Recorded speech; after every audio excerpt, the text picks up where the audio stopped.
Has it really been nearly 3.5 years since the last main video? Well, sorry for the astronomical wait between this and the last video, but I'm finally back to doing reviews. And while picking something to review was really hard for the longest time, in the end I thought there was nothing more appropriate to review than this game. Get out of here, Knuckles. Sonic the Hedgehog for Sega Genesis. Dear God, I first played this game over 11 years ago? Played it through the Sonic Classic Collection on this fossil of a DS Lite. I'm surprised it still works. Was never able to get past Marble Zone as a kid. Given that I've been a massive fan of the franchise since 2011, I'm actually surprised it took me this long to even review one of Sonic's games. Now, this will be the start of a pseudo-retrospective of all the mainline Sonic platformers released for home consoles. I won't be covering any of the handheld games or spin-offs, so unfortunately nothing like Sonic or Sonic Riders. I don't want to keep you guys waiting any longer, but before we dive deep into the game, some history. Now, I assume most of you watching are already familiar with Sonic's conception, so I'll keep this brief.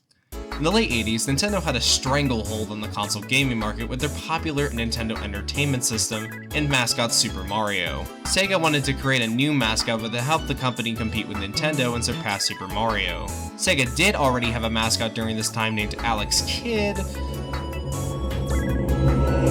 which really wasn't working out for them. In 1990, Sega would hold an internal mascot design competition where over 200 artists submitted ideas for the company's new mascots. A lot of designs were thrown around, from a rabbit, to a wolf, to Theodore Roosevelt wearing pajamas, who would later become Dr. Eggman, and finally a hedgehog.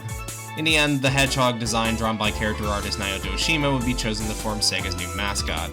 Programmer Yuji Naka would come up with designing the game around this character, with Hirokazu Yasuhara being brought on as lead-level designer and game planner. A lot of things were scrapped, like Sonic being in a band, and having a human girlfriend named Madonna, who I can assume was supposed to be like Jessica Rabbit. Hope they don't revisit that idea. With shoes based on Michael Jackson and Santa Claus, and an attitude similar to at the time current President Bill Clinton, a design that appealed to the Western market covered in a cool blue color scheme that matched the Sega logo. Sonic the Hedgehog was born. Now, some of you might have noticed that Sonic looked a bit different when he was brought over to the States. Despite the character already being designed with a Western market in mind, Sega of America wanted to redesign Sonic a little bit to make him a little edgier than his cuter, chibi Japanese design. This design was made by artist Greg Way and later refined and used by Greg Martin, who is commonly mistakenly known for drawing the art for the first game. I wasn't introduced to the series with this game though. That would be with the Adventures of Sonic the Hedgehog and Sonic Underground cartoons, which I remember watching on Netflix back in 2011. I think the first game I played in the series was either Sonic CD's 2011 mobile port or Sonic 4 Episode 2. It's been so long that I really can't even remember, but anyways, enough about history and trivia, let's dive right into the game. I do want to mention, while I do own a Sega Genesis and an original copy of the game, I currently do not have the budget for a capture device for my Genesis, so I'll be getting all my footage through an emulator on my PC. This is Sonic the Hedgehog.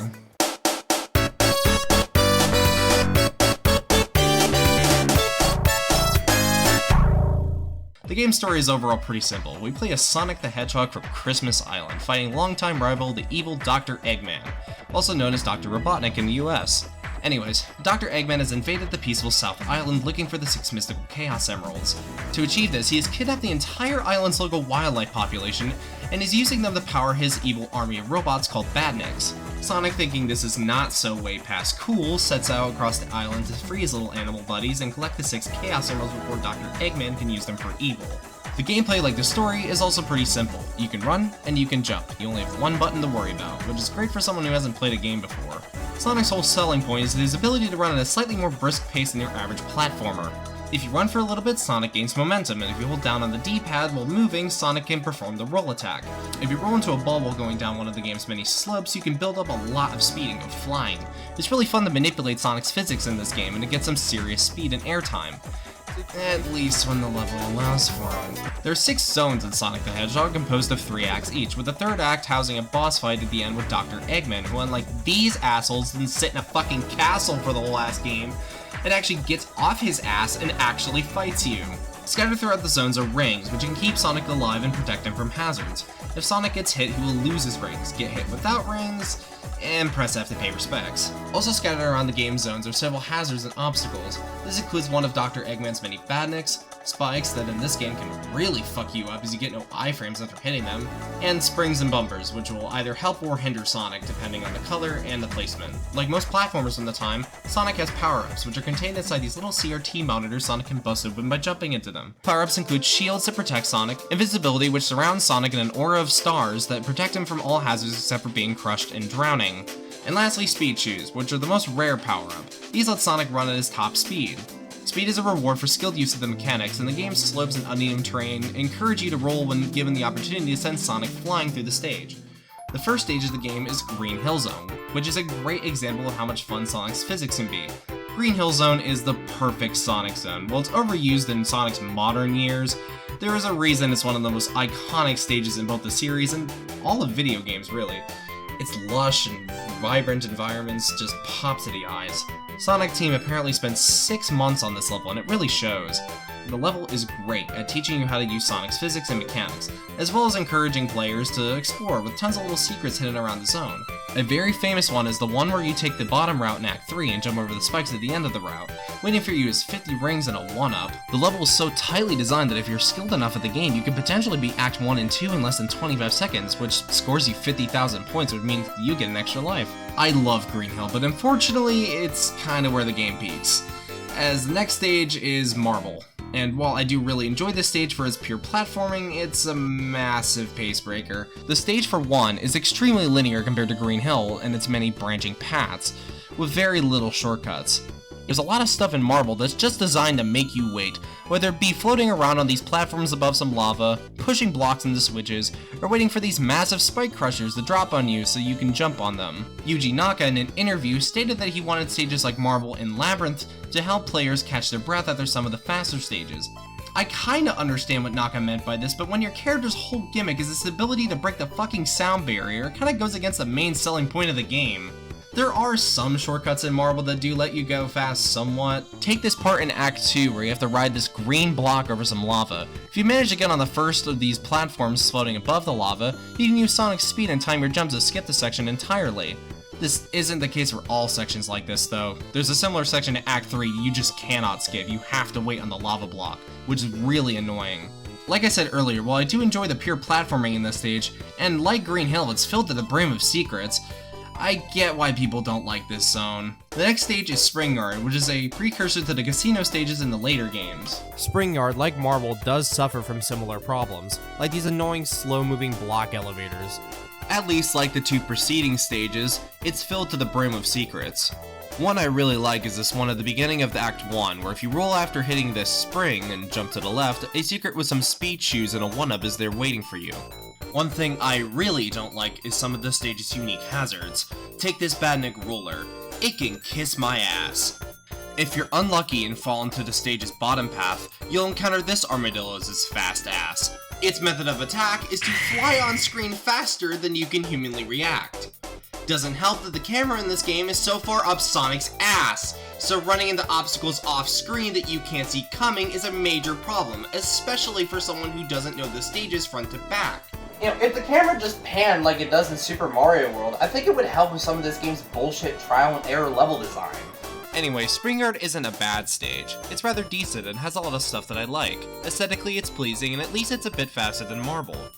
It also has a lot of stuff that I don't like. It tends to repeat some set pieces a bit too often, and just kinda drags. I've also just never been a fan of the casino stages in the series. Alright, next level. Fuck Labyrinth! If it isn't the slow-moving water physics that will drive you mad, it's how absolutely bored or frustrated you will be from the god-awful level design. It doesn't help that Sonic can't swim. Sonic has limited air underwater, and after about 30 seconds, this starts playing.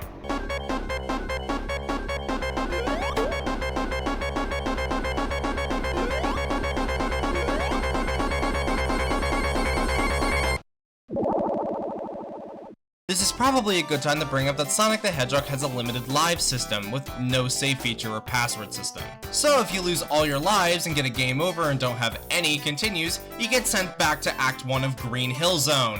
Why? If this game was released in the 1980s, I'd get it. But this wasn't released in the 80s. This came out in 1991, the same year as Super Mario World, which does have a save feature. Actually, now that I think about it, most games past 1986 either had a password system or straight up a save feature.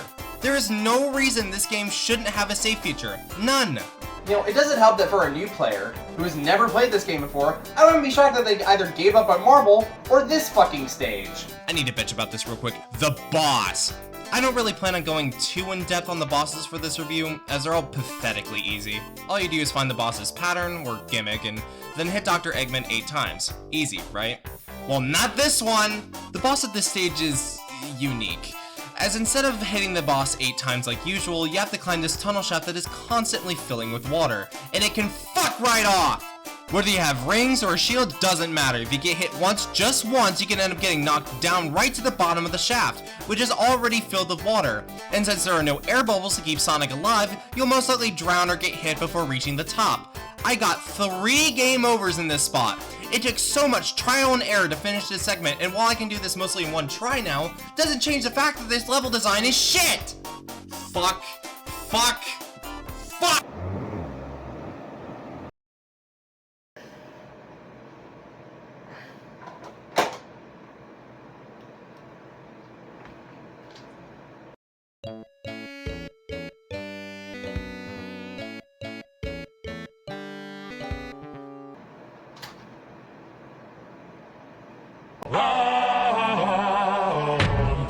Labyrinth isn't just bad, it's horrible, the worst. While there are some shortcuts and secrets that can help cut down your playtime on this level and repeat playthroughs, there isn't anything to make this stage less annoying, and no matter what, you'll still have to deal with the horrible camera, trial and error hazard placement, and slow-moving water physics. Man, fuck this zone! What's up next? This stage rocks. I love the gorgeous starlight sky and lovely cityscape. It has tons of branching paths and secrets that reward exploration, lots of speedy set pieces and slopes to roll down, and that music.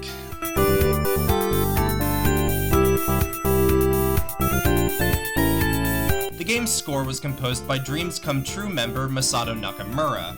The music in this game just rocks, from Green Hill's peppy and upbeat sound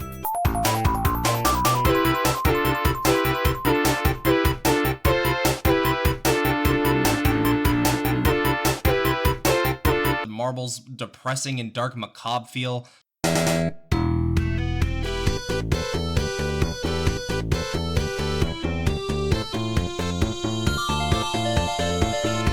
to the dreamlike special stage music.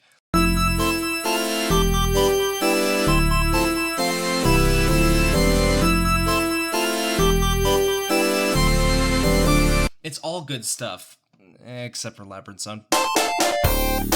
Anyway, Starlight is for the most part fantastic, but it does suffer from some awkward badnik placement. It's the only other zone in the game that remotely comes close to matching Green Hill, and personally it's probably my favorite stage in the game. Next up is Scrap Brain, the final zone in the game. Well, okay, not really, but we'll get there. This stage is hard. Really hard. Borderline unfair. Literally within the first 5 seconds you could just fall and die down this pit. This stage wants you fucking dead. Staying on the top path is crucial to get through the stage somewhat comfortably. The traps ramp up in Act 2, flamethrowers, saw blades on conveyors, crushing pistons on conveyors, swinging spike balls. This just isn't fun. The stage hazards are just pure evil, and while I know it's supposed to be challenging since it's the final stage, it doesn't feel like a fair challenge. It feels designed to be unfair and frustrating.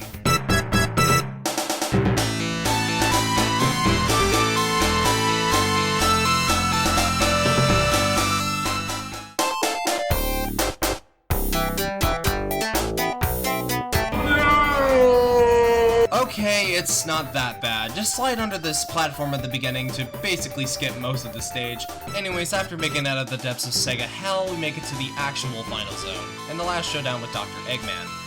The final boss is pretty easy. Your goal is to attack Eggman while he tries to crush you with these pistons and electrocute you with these energy spheres. You don't have rings during this fight, but don't panic. Just jump between the energy spheres where there's a large gap and be careful. As long as you play Sonic good, you should be fine. And with that, we've beaten the game. Overall, the game's pretty short. You could beat it with under an hour. Oh shit, I completely forgot about the Chaos Emeralds. If you manage to carry 50 rings to the end of the first 2 acts of a zone, a giant ring will appear and you'll be able to jump into it. you'll be sent to this psychedelic dreamlike maze where you need to navigate to the end of the maze while avoiding these goal spheres, and break a crystal barrier containing the Chaos Emerald. The Great Clement refers to this stage as Puke Bag Zone, and I can't think of a more fitting name. I personally don't care for these. They're not particularly challenging in a fun way. They suffer from the trial and error level design the rest of the game suffers from, and some of the stages are straight up unfair, like Special Stage 3. Again, don't care for these, but if you manage to get all the Chaos Emeralds before Scrap Brain Zone, you'll be rewarded with a good ending. And with that ends Sonic the Hedgehog. If you're going to play the game nowadays, I'd recommend either downloading the 2013 mobile version or buying Sonic Origins. They're in full widescreen and have extra features like a 7th special stage, playable Tails and Knuckles, and if you have Sonic Origins Plus, you can even play as Amy, which rocks. If you're going to play the original version, I recommend getting a working Sega Genesis if possible. The game runs so much more smoothly than it would on an emulator, and there's just something magical about playing the game on its intended hardware. But anyways, what's my final verdict on the game? Sonic the Hedgehog is a well put together platformer that is for the most part easy to pick up and play.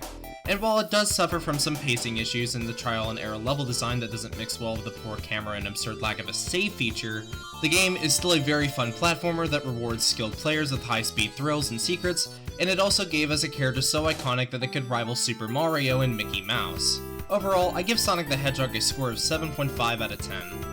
And with that, ends the review.